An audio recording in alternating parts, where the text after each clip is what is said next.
తుంటి ఎముక సర్జరీ చేయించుకున్న తెలంగాణ మాజీ సీఎం కేసీఆర్ను ఏపీ సీఎం జగన్మోహన్ రెడ్డి పరామర్శించారు. కేసీఆర్ ఆరోగ్య పరిస్థితిని సీఎం జగన్ అడిగి తెలుసుకున్నారు. తుంటి శస్త్రచికిత్స తర్వాత ఆయన ఆరోగ్య పరిస్థితిపై ఆరా తీశారు. బీఆర్ఎస్ అధినేత మాజీ ముఖ్యమంత్రి కేసీఆర్ను ఏపీ ముఖ్యమంత్రి వైఎస్ జగన్మోహన్ రెడ్డి పరామర్శించారు. కేసీఆర్ ఆరోగ్య పరిస్థితిని జగన్ అడిగి తెలుసుకున్నారు. ఇటీవలే కేసీఆర్కు తుంటి ఎముక మార్పిడి శస్త్రచికిత్స జరిగిన విషయం తెలిసిందే. గురువారం ఉదయం బేగంపేట విమానాశ్రయం నుంచి జగన్ నేరుగా నందినగర్లో కేసీఆర్ నివాసానికి చేరుకున్నారు. బేగంపేట ఎయిర్పోర్ట్లో జగన్కు బీఆర్ఎస్ నేతలు స్వాగతం పలికారు. అనంతరం అక్కడి నుంచి నేరుగా కేసీఆర్ నివాసానికి జగన్ చేరుకున్నారు. కేసీఆర్ నివాసం వద్ద జగన్కు మాజీ మంత్రి కేటీఆర్ సాదర స్వాగతం పలికారు. స్వయంగా కేటీఆర్ జగన్ను తీసుకుని లోపలికి వెళ్లారు. డిసెంబర్ 8న ఫామ్ హౌస్లోని బాత్రూంలో జారిపడడంతో కేసీఆర్కు తుంటి ఎముకకు తీవ్ర గాయమైంది. వెంటనే కేసీఆర్ను కుటుంబ సభ్యులు యశోద ఆసుపత్రికి తరలించారు. ఈ సందర్భంగా వైద్యులు పరీక్షించి తుంటి ఎముక ఫ్రాక్చర్ అయిందని ఆపరేషన్ చేయాలని చెప్పారు. అనంతరం యశోద వైద్యుల ఆధ్వర్యంలో కేసీఆర్కు తుంటి ఎముక మార్పిడి శస్త్రచికిత్సను విజయవంతంగా నిర్వహించారు. వారం పాటు ఆసుపత్రిలో చికిత్స అనంతరం డిసెంబర్ 15న కేసీఆర్ ఆసుపత్రి నుంచి డిశ్చార్జ్ అయ్యి నందినగర్లోని పాత ఇంటికి వెళ్లారు.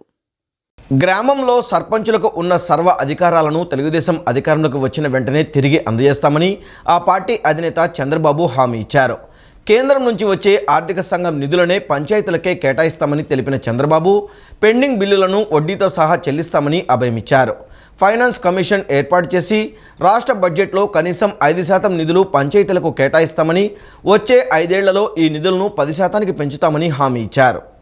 ఆంధ్రప్రదేశ్ సర్పంచుల సంఘం, ఆంధ్రప్రదేశ్ పంచాయతీరాజ్ ఛాంబర్ల ఆధ్వర్యంలో మంగళగిరి సీకే కన్వెన్షన్లో రాష్ట్ర స్థాయి సదస్సు నిర్వహించారు.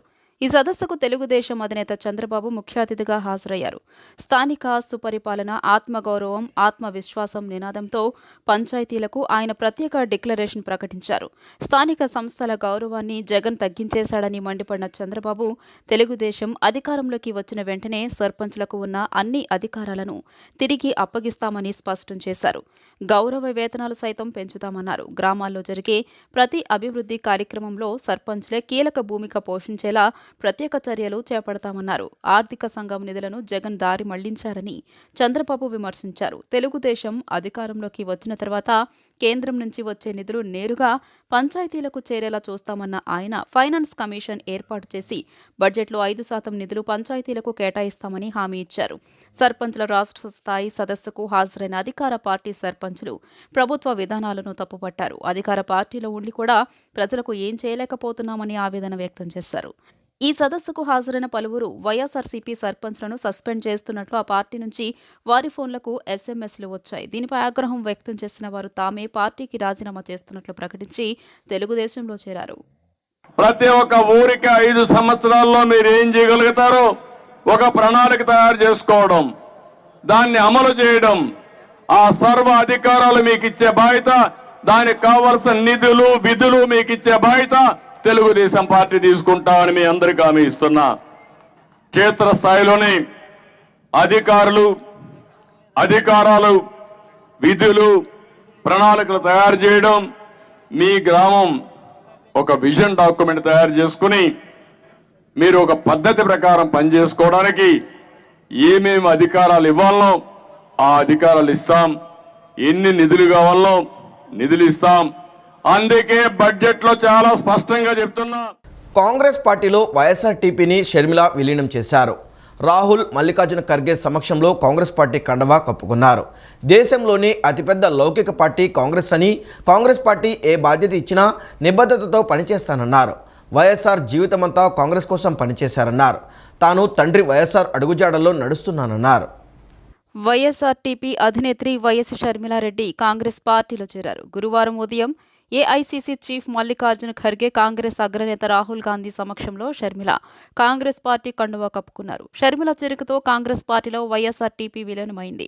ఈ కార్యక్రమంలో ఏపీ కాంగ్రెస్ ఇన్ఛార్జ్ మాణిక్యం ఠాగూర్, ఆంధ్రప్రదేశ్ కాంగ్రెస్ పీసీసీ ప్రెసిడెంట్ రుద్రరాజు, పలువురు నేతలు పాల్గొన్నారు.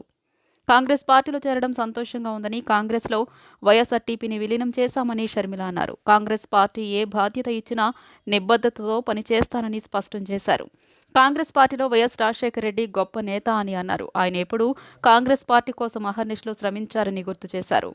కాంగ్రెస్ పార్టీ దేశంలోనే అతిపెద్ద సెక్యులర్ పార్టీ అని అన్నారు. అన్ని వర్గాలను కలుపుకుంటూ అందరినీ కలుపుతూ పనిచేస్తుందన్నారు. ఒక క్రిస్టియన్గా మణిపూర్లో చర్చిల కూల్చివేత తనను తీవ్రంగా బాధించిందన్నారు.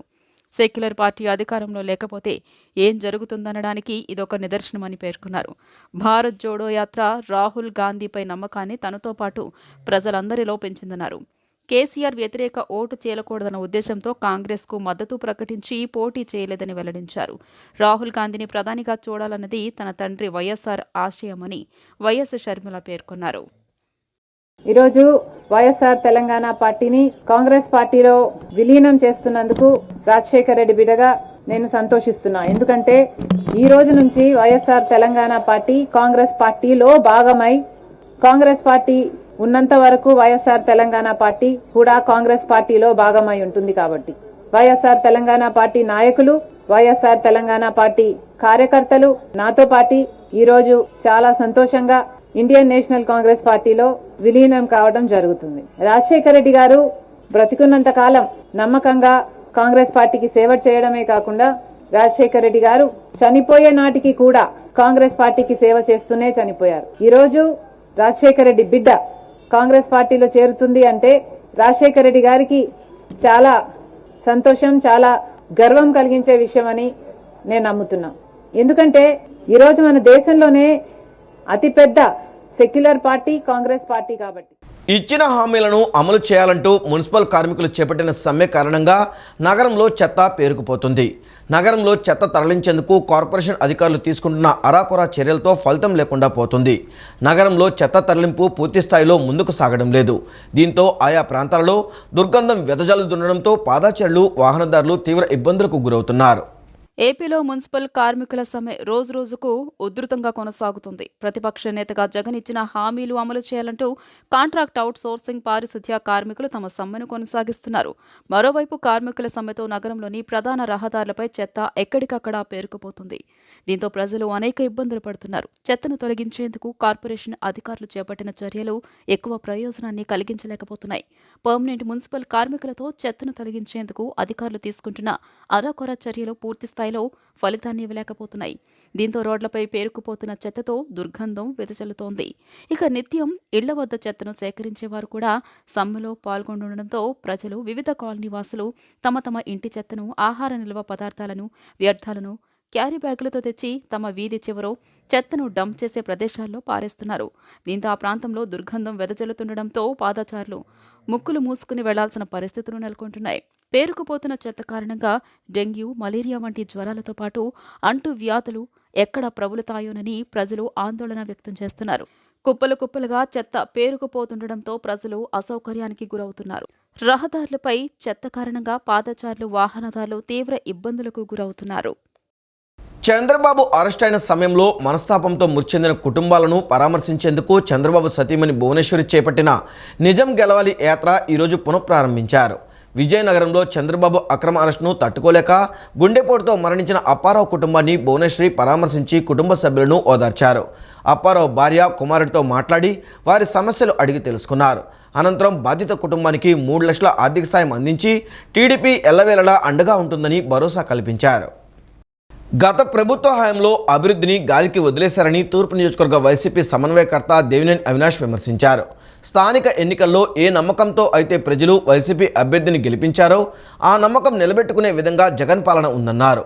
అదేవిధంగా రాబోయే ఎన్నికల్లో వైసీపీ ప్రభుత్వం ఘన విజయం సాధించి మరలా ప్రభుత్వం ఏర్పాటు చేయగానే ఇప్పుడు మేనిఫెస్టోలో చెప్పిన విధంగా అభివృద్ధి కార్యక్రమాలు పూర్తి చేస్తామని హామీ ఇచ్చారు. తూర్పు నియోజకవర్గ పరిధిలోని 17వ డివిజన్లో పలు ప్రాంతాల్లో డిప్యూటీ మేయర్ శ్రీమతి బెల్లం దుర్గతో కలిసి తూర్పు నియోజకవర్గ వైసీపీ ఇన్ఛార్జ్ దేవినేని అవినాష్ గడప గడపకి వెళ్లి ఈ 4.5 ఏళ్ల జగనన్న ప్రభుత్వంలో చేపట్టిన సంక్షేమాభివృద్ధి కార్యక్రమాల గురించి వివరించడం జరిగింది. ప్రజలను పార్టీకి మరింత చేరువ చేయడమే లక్ష్యంగా గడప గడపకు మీ అవినాష్ అన్న హామీ కార్యక్రమం ద్వారా దేవినేని అవినాష్ కుటుంబ సభ్యులు తూర్పు నియోజకవర్గ పరిధిలోని పలు డివిజన్లలో వైఎస్ఆర్ కాంగ్రెస్ పార్టీ ప్రభుత్వంలో చేపట్టిన సంక్షేమాభివృద్ధి కార్యక్రమాల గురించి వివరించడం జరిగింది.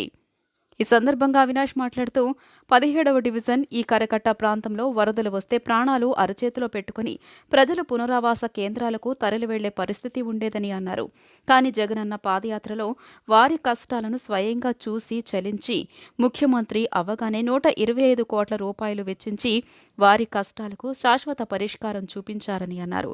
స్థానిక ఎన్నికల్లో ఏ నమ్మకంతో అయితే ప్రజలు వైసీపీ అభ్యర్థిని గెలిపించారో ఆ నమ్మకం నిలబెట్టుకునే విధంగా డివిజన్లో అభివృద్ధి కార్యక్రమాలు చేపట్టడం జరిగిందని అన్నారు. పునరావాస కేంద్రాలకు వెళ్ళిన ఇబ్బందులు పడితే ఈరోజు దమ్మున్న మునగాళ్ళలాగా దమ్మున్న ముఖ్యమంత్రిగా వైఎస్ జగన్మోహన్ రెడ్డి గారి యొక్క నాయకత్వంలో సంవత్సరం కాలంలో 125 కోట్ల రూపాయలతో రిటైనింగ్ వాల్ కట్టిన గొప్ప నాయకుడు జగన్మోహన్ రెడ్డి గారిని చెప్పిన ప్రతి ఒక్కరు చెప్తున్నారు. కేవలం కరకట్ట ప్రాంతమే కాదు, ఈరోజు 17వ డివిజన్లో ఏదైతే ఆ రోజు రామిరెడ్డి గారికి దాదాపుగా 2400 ఓట్ల మెజార్టీ ఇచ్చారు, దానికి అనుగుణంగా ఏ నమ్మకం అయితే ఈరోజు ప్రజానీకానికి ఈరోజు వైఎస్ఆర్ కాంగ్రెస్ పార్టీ మీద ఉందో, కమ్యూనిటీ హాల్ నిర్మిస్తాం కానివ్వండి, జిమ్ నిర్మిస్తాం కానివ్వండి, లైబ్రరీ నిర్మిస్తాం కానివ్వండి, రోడ్లు డ్రైనేజు ఇంటింటికి ఈరోజు మేము పైప్ లైన్ వేస్తాం కానివ్వండి, ఇలా అనేక సంక్షేమ కార్యక్రమాలతో పాటు అభివృద్ధి కార్యక్రమాలు చేసుకుంటూ రాబోయే రోజుల్లో మళ్ళీ జగన్మోహన్ రెడ్డి గారి యొక్క నాయకత్వంలో ఈ నియోజకవర్గంలో వైఎస్ఆర్ కాంగ్రెస్ పార్టీ జెండా ఎగరవేసిన తర్వాత మళ్ళీ ఎమ్మెల్యేగా మేము చేయాలనుకున్న కార్యక్రమాలన్నీ కూడా ఈరోజు ప్రజానీకం దగ్గరికి ముందుకెళ్తున్నాం. అవినాష్ గారిని ఏదైతే ఎమ్మెల్యేగా అభ్యర్థి చెప్పినప్పటి నుంచి కూడా మేము గెలిపించుకుని ఉంటాం అనే విధంగా ప్రతి ఒక్కరు కూడా స్వాగతిస్తున్నారు. వాళ్ళు చెప్పే ప్రతిదీ కూడా మేము వింటూ ఓపికగా ఏ సమస్య ఉన్నా క్లియర్ చేసుకుంటూ, ఇందాక అవినాష్ గారు చెప్పారు డివిజన్ అభివృద్ధి కాదు, తూర్పు నియోజకవర్గమే అభివృద్ధి పరంగా నడుస్తూ ప్రతి డివిజన్ కూడా మోడల్ డివిజన్గా చేసి చూపించారు. ఇంకా మేము చేసేవి కూడా మేనిఫెస్టో ద్వారా ప్రజానీకానికి ఇవ్వటం జరుగుతుంది. మరియు ఆ రామిరెడ్డి గారు కానీ స్థానిక 22 కార్పొరేటర్స్ కూడా నిత్యం అవినాష్ గారు చెప్పిన విధంగా ప్రతి ఒక్కరు కూడా ప్రజల వద్దకే వెళ్తూ ప్రతి సమస్యను కూడా క్లియర్ చేసుకుంటూ ముందుకెళ్తూ రానున్న రోజుల్లో అవినాష్ గారిని అత్యంత మెజార్టీతో గెలిపిస్తామని ప్రత్యేకంగా అందరికీ కూడా ప్రత్యేకమైన ధన్యవాదాలు. చెత్త సేకరణ వాహనాన్ని గురువారం మున్సిపల్ కార్మికులు అడ్డుకున్నారు. దీంతో స్వల్ప ఉద్రిక్తత వాతావరణం నెలకొంది. ప్రైవేట్ వ్యక్తుల చేత చెత్త సేకరణ నిర్వహించడాన్ని వారు తీవ్రంగా వ్యతిరేకించారు. తాము సమస్యల పరిష్కారం కోసం గత 10 రోజులుగా ధర్నాలు చేస్తుంటే సమస్యలు పరిష్కారం చేయకపోగా ప్రైవేట్ వ్యక్తుల చేత ఇలాంటి పనులు చేయిస్తున్నారని ఆగ్రహం వ్యక్తం చేశారు. చెత్త సేకరణ వాహనాన్ని పారిశుద్ధ్య కార్మికులు అడ్డుకున్న ఘటన కృష్ణలంకలో చోటు చేసుకుంది. తమ డిమాండ్లు నెరవేర్చాలని పారిశుద్ధ్య కార్మికులు 9 రోజులుగా సమ్మె చేస్తున్నారు. నగరపాలక సంస్థ ఆయా డివిజన్లో చెత్త సేకరణ నిమిత్తం తాత్కాలిక సిబ్బందిని ఏర్పాటు చేసి వాహనం ద్వారా వీధిలో చెత్తను సేకరిస్తున్నారు. కాగా ప్రభుత్వ వైఖరిని నిరసిస్తూ కార్మికులు చెత్త సేకరణ వాహనాన్ని అడ్డుకుని నిరసన తెలియజేశారు. దీంతో స్వల్ప ఉద్రిక్త వాతావరణం నెలకొంది. ప్రైవేట్ వ్యక్తుల చేత చెత్త సేకరణ నిర్వహించడాన్ని వారు తీవ్రంగా వ్యతిరేకించారు. తాము సమస్యల పరిష్కారం కోసం గత 10 రోజులుగా ధర్నాలు చేస్తుంటే సమస్యలు పరిష్కారం చేయకపోగా ప్రైవేటు వ్యక్తుల చేత ఇలాంటి పనులు చేయించడాన్ని వారు తీవ్రంగా వ్యతిరేకించారు. ఈ నేపథ్యంలో అధికారులు జోక్యం చేసుకుని కార్మికులతో మాట్లాడి ప్రజల ఇబ్బందులను పరిగణలోకి తీసుకోవాలని కోరారు. కొద్దిసేపు నిరసన తెలిపిన అనంతరం కార్మికులు వాహనాన్ని విడిచిపెట్టారు.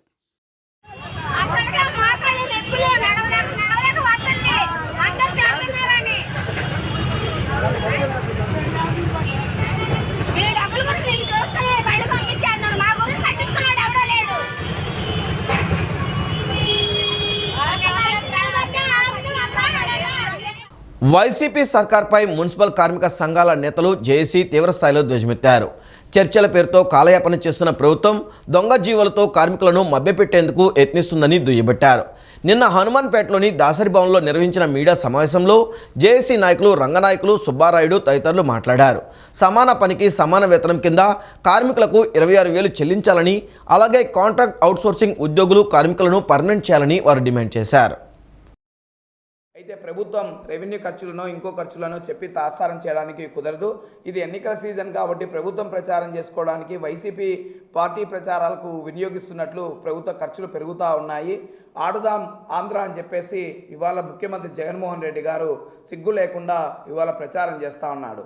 ఒకవైపు ప్రభుత్వ రంగంలో పనిచేసేటువంటి ఉద్యోగ కార్మికులు ఇవాళ వాళ్ళు ఆందోళన బాట చెందుతూ ఉన్నారు. మీరు సరెండర్ లీవ్లు 3.5 సంవత్సరాల కాలమైంది, ఇంతవరకు ₹1 విడుదల చేయలేదు, డిఏలు విడుదల చేయలేదు. జీపీఎఫ్ ఖాతాలు తెరుస్తా అన్నవి 2023 ఆగస్టుకు తెరుస్తా అన్నవి కూడా తెరవలేదు. మా సొమ్ము ఏమైంది, పాన్ కార్డుల ద్వారా మేము దాచుకున్న సొమ్ము ఏమైంది అని చెప్తే కనుక వాటికి అతిగతి లేదు. ఇవాళ ఎన్నికల స్టంట్స్తో ప్రభుత్వం పోతోంది తప్ప ఎక్కడ ఉద్యోగ కార్మికుల హక్కుల మీద మాట్లాడేటువంటి పరిస్థితి లేదు. వారికి సంబంధించినటువంటి సంక్షేమాన్ని ఇవ్వడానికి పరిస్థితి ఉంది. కాబట్టి రాష్ట్ర ప్రభుత్వం ఇప్పటికైనా దొంగ జీవోలు, దొంగ సర్కులర్లు, నిన్న జనవరి 1 తారీఖు నూతన సంవత్సరం జీవో ఇచ్చి దాంట్లో పార్క్ కార్మికులకు కానీ, క్లీనర్స్కి కానీ, ఇంకా కొన్ని డిపార్ట్మెంట్లో వాళ్ళకి ఇవ్వకోకుండా కేవలం డ్రైవర్స్కి వాళ్ళకి ఇచ్చి ఆ జీవో కూడా మోసం చేశారు. ఆ జీవో రివైజ్ చేసి నిన్న సాయంత్రానికి ఇస్తా ఉన్నారు. నిన్న అయిపోయింది, ఇవాళ అయిపోయింది. కాబట్టి అటువంటి దొంగ సర్కులర్లు, దొంగ జీవోలు ఇవ్వద్దని రాష్ట్ర ప్రభుత్వం హెచ్చరిక చేస్తున్నాం. కాబట్టి ఇప్పటికైనా రాష్ట్ర ప్రభుత్వం ప్రధానమైన సమస్యలు మున్సిపల్ కార్మికులకు సంబంధించి వాళ్ళకి ఏదైతే 20,000 రూపాయల జీతం రావాలో వాళ్ళ జీతం వాళ్ళకి ఇచ్చి ఆదుకోవాలని చెప్తాను. లేకపోతే రాష్ట్ర ప్రభుత్వం తగిన మూల్యం తెలుసుకోవాలని రాష్ట్ర ప్రభుత్వం హెచ్చరిక చేస్తాం. టీడీపీ పార్టీ మైలవరం ఎమ్మెల్యే అభ్యర్థిగా తనకు 2024 ఎన్నికల్లో అవకాశం కల్పించాలని ఎన్టీఆర్ జిల్లా తెలుగుదేశం పార్టీ ఉపాధ్యక్షులు బొమ్మసాని సుబ్బారావు కోరారు. నియోజకవర్గ కార్యకర్తల ఆత్మీయ సమావేశం ఈ నెల 5వ తేదీన గొల్లపూడి బొమ్మసాని కాంపౌండ్ నందు నిర్వహిస్తున్నట్లు పేర్కొన్నారు. కార్యకర్తలు, నాయకులు పెద్ద ఎత్తున పాల్గొని కార్యక్రమాన్ని విజయవంతం చేయాలని పిలుపునిచ్చారు. ఈ నెల 5వ తేదీన మైలవరం నియోజకవర్గ తెలుగుదేశం పార్టీ కార్యకర్తల ఆత్మీయ సమావేశం గొల్లపూడి బొమ్మసాని కాంపౌండ్ నందు నిర్వహిస్తున్నట్లు ఎన్టీఆర్ జిల్లా తెలుగుదేశం పార్టీ ఉపాధ్యక్షులు బొమ్మసాని సుబ్బారావు పేర్కొన్నారు. గొల్లపూడిలోని తన కార్యాలయంలో ఆయన విలేకరుల సమావేశంలో మాట్లాడుతూ నియోజకవర్గంలో ఉన్న పార్టీ పెద్దలు, కార్యకర్తలు పెద్ద ఎత్తున ఈ కార్యక్రమంలో పాల్గొంటారని పేర్కొన్నారు. పార్టీని బలోపేతం చేసేందుకే ఈ ఆత్మీయ సమావేశం ఏర్పాటు చేస్తున్నామని వివరించారు. రాష్ట్రంలో ప్రజాస్వామ్యంను కాపాడేందుకు తమ టీడీపీ పార్టీతో కలిసి జనసేన అధినేత పవన్ కళ్యాణ్ కూడా ముందుకు వచ్చారని అన్నారు. వైసీపీ ప్రజా వ్యతిరేక విధానాలను ప్రజల ముందుకు తీసుకుని వెళ్తామని అన్నారు. టీడీపీ పార్టీ తరపున మైలవరం శాసనసభ్యుని అభ్యర్థిగా 2024 ఎన్నికల్లో తనకు అవకాశం కల్పించాలని కోరారు. 5వ తేదీన జరిగే ఆత్మీయ సభలో పెద్ద ఎత్తున కార్యకర్తలు, నాయకులు పాల్గొని విజయవంతం చేయాలని పిలుపునిచ్చారు. మాకు ఈ ప్రాంతంలో ఉన్నటువంటి రాజకీయ అనుభవం మీద మేము చేసినటువంటి సేవా కార్యక్రమాల ద్వారా ప్రత్యర్థి పార్టీలో ఉన్నటువంటి ముఖ్య కార్యకర్తలు ప్రజాస్వామ్యంలో కొద్దిగా పద్ధతి గల పనిచేసేటటువంటి వారు కూడా చాలామంది ఉన్నారు. వారికి కూడా తెలుగుదేశం పార్టీ, చంద్రబాబు నాయుడు గారి ఆలోచన, తెలుగుదేశం పార్టీ విధానాలు, అట్లానే జనసేన నాయకుడు పవన్ కళ్యాణ్ గారు ఈ రాష్ట్రం కోసం ఆయన చేసినటువంటి త్యాగం, ఈ ప్రజాస్వామ్యాన్ని కాపాడటం కోసం ఈ ప్రభుత్వం ఇప్పుడు పరిపాలిస్తున్నటువంటి వైసీపీ ప్రభుత్వం విధానాల గురించి, వాళ్ళు ప్రజా వ్యతిరేక విధానాల గురించి ప్రజలందరికీ తెలియపరచడం కోసం ఈ సమావేశం ఏర్పాటు చేయడం జరిగింది. అట్లానే మైలవరం నియోజకవర్గంలో రాబోయే శాసనసభ పోటీలో తెలుగుదేశం పార్టీ తరఫున